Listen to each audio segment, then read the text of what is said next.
নমস্কার। আজকে আলোচনা করব বৃহস্পতির ট্রানজিটের ফলে ধনুরাশির জীবনে কি কি ঘটনা ঘটবে সেটা নিয়ে আলোচনা করব।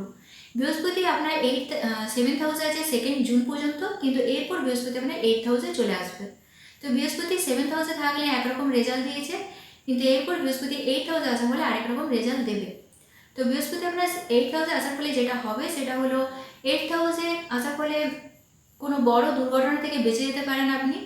8th হাউস মানে হচ্ছে উত্তরাধিকার সূত্রে সম্পত্তি, সেটা পৈতৃক সম্পত্তি হোক বা শ্বশুরবাড়ি থেকে সম্পত্তি হোক, কিছু না কিছুভাবে পাওয়ার একটা সুযোগ থাকছে। 8th হাউসে বৃহস্পতি থাকার ফলে যারা রিসার্চমূলক কাজে যুক্ত আছেন, গবেষণার সাথে যুক্ত আছেন, তাদের সাফল্য হবে জুনের পর থেকে।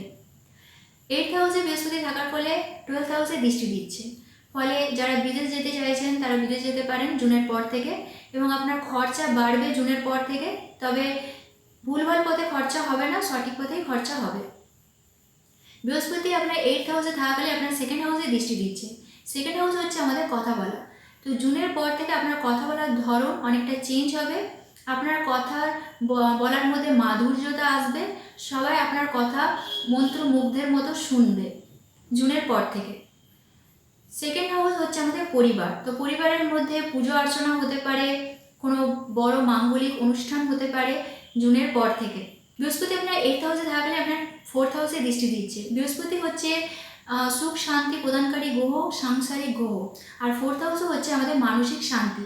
তো জুনের পর থেকে আপনার মধ্যে একটা মানসিক শান্তি তো অবশ্যই আসবে, এবং মায়ের শরীর স্বাস্থ্যেরও উন্নতি ঘটবে জুনের পর থেকে, এবং আপনি বাড়ি গাড়ি নিয়ে কোনো ডিল করতে পারেন জুনের পর থেকে।